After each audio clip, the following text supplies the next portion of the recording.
नमस्कार दोस्तों, आज हम आपको सुनाने जा रहे हैं एक ऐसी प्राचीन कथा जिसका संबंध न केवल नाग पंचमी से है बल्कि उन रहस्यों से भी है जो हमारे धर्म ग्रंथों और पुराणों में सहेजे गए हैं।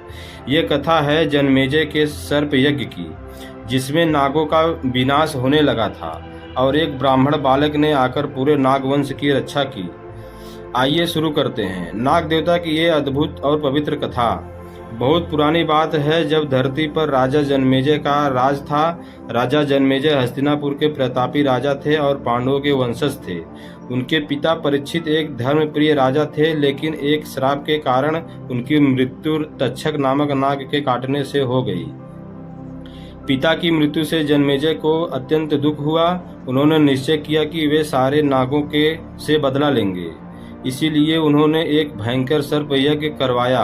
यह यज्ञ ऐसा था कि जितने भी सर्प धरती आकाश पाताल में थे, मंत्र बल से खींचकर अग्नि में गिरने लगे। हजारों नाग जलकर भस्म हो गए। आकाश में त्राही त्राही मच गई। देवता ऋषि मुनि सब भयभीत हो उठे। नागों का पूरा वंश विनाश की ओर बढ़ रहा था। तभी अस्तिक नाम की एक महाज्ञानी ब्राह्मण बालक ने यज्ञ मंडप में प्रवेश किया। वह मां मनसा देवी और एक ऋषि के पुत्र थे और उन्हें नागों की रक्षा के लिए भेजा गया था। अस्तिक बहुत ज्ञानी था। उसके तेज से सब चकित हो गए। राजा जन्मेजय ने उसे वर मांगने को कहा तो अस्तिक ने कहा, हे राजन, यदि आप मुझे वरदान देना ही चाहते हैं तो कृपया इस यज्ञ को यहीं रोक दें और शेष नागों को जीवन दान दें। राजा जन्मेजय धर्मात्मा थे। उन्होंने वचन का पालन करते हुए यज्ञ को वहीं रोक दिया। उसी क्षण तक्षक नाग और अन्य नाग बच गए। तब से नागों के जीवन की रक्षा हुई और यह दिन नाग पंचमी के रूप में मनाया जाने लगा। एक दिन लोग नाग देवता की पूजा करते हैं। इस दिन लोग नाग देवता की पूजा करते हैं। नागों के चित्र बनाकर दूध, फूल, पुष्प, अक्षत और दूध चढ़ाई जाती है। यह माना जाता है कि नागों की पूजा करने से सर्पदोष से मुक्ति मिलती है और जीवन में सुख, समृद्धि तथा रक्षा का आशीर्वाद प्राप्त होता है। नागों का उल्लेख वेदों, पुराणों और महाभारत में कई बार हुआ है, जैसे शेषनाग, वासुकी, तक्षक, पच्छा, काटुकक आदि। शेषनाग तो स्वयं भगवान विष्णु की सैया बने हुए हैं। वासुकी नाग ने समुद्र मंथन के समय मंथन की रस्सी का काम किया था। इस प्रकार नाग न केवल धरती के जीव हैं बल्कि देवी देवताओं से जुड़े हुए दिव्य प्राणी भी हैं। उनकी पूजा करना हमारी संस्कृति का अभिन्न हिस्सा है। इसलिए नाग पंचमी के दिन हम नाग देवता की पूजा करके अपने जीवन में संतुलन, शक्ति और रक्षा की कामना करते हैं। तो यह भी नागों के विनाश और उनकी रक्षा से जुड़ी एक महान कथा। अब जानते हैं क्यों नाग पंचमी का पर्व आज भी पूरे श्रद्धा और आस्था के साथ मनाया जाता है। बहुत पुरानी बात है। एक गांव में एक गरीब ब्राह्मण परिवार रहता था। उस परिवार का एक बेटा था जिसका नाम था कौंडिन्य। जब वह बड़ा हुआ तो अपने भाग्य को आजमाने के लिए व्यापार करने निकला।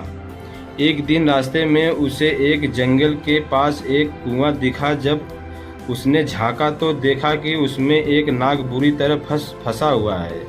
नाग ने कौंडिन्य से विनती की, मुझे बाहर निकाल दो, मैं तुम्हारा उपकार कभी नहीं भूलूंगा। कौंडिन्य को डर लगा कि कहीं नाग उसे काट न ले, पर नाग ने वचन दिया कि वह कुछ नहीं करेगा। कौंडिन्य ने नाग को बाहर निकाला। नाग बहुत प्रसन्न हुआ और बोला, मैं नागलोक का राजकुमार हूँ। तुमने मेरी जान बचाई है, चलो मेरे साथ नागलोक, मैं तुम्हें धन संपत्ति दूंगा। कौंडिन्य तैयार हो गया और नाग के साथ नागलोक गया। नागलोक में उसका राजसी स्वागत हुआ। वह उसे बहुत सा सोना, चांदी, रत्न आदि दिए गए। जब वह लौटा तो उसकी हालत पहले से बहुत अच्छी हो गई। अब वह अमीर बन गया था। लेकिन समय बीतता गया। कौंडिन्य उस नाग को और नागलोक को भूल गया। उसने कभी यह नहीं सोचा कि नाग के प्रति उसका कोई कर्ज बाकी है। धीरे धीरे उसके घर में अशांति बढ़ने लगी, धन घटने लगा, बीमारियां बढ़ने लगी और परिवार में कलह होने लगा।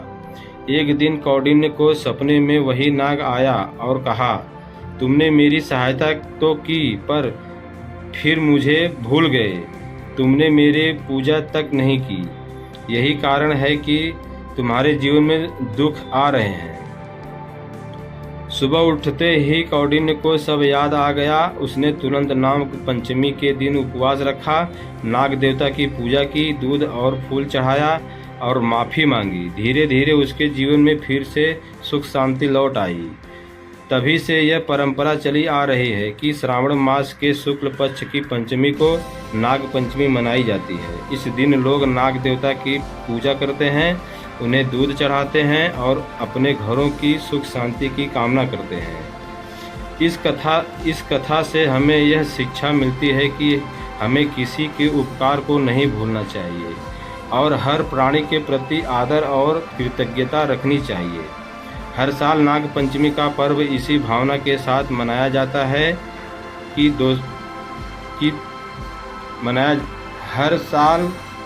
हर साल नाग पंचमी का पर्व इसी भावना के साथ मनाया जाता है दोस्तों। तो दोस्तों, अगर आपको नाग देवता की ये प्राचीन और प्रेरणादायक कथा पसंद आई हो तो कृपया इस वीडियो को लाइक ज़रूर करें। आपका एक छोटा सा कमेंट हमें और अच्छा धार्मिक और सांस्कृतिक कंटेंट लाने की प्रेरणा देता है, इसीलिए कमेंट करना न भूलें। इस ज्ञानवर्धक कथा को अपने मित्रों और परिवार तक शेयर करें ताकि हमारी सनातन संस्कृति की बातें हर घर तक पहुंच सके।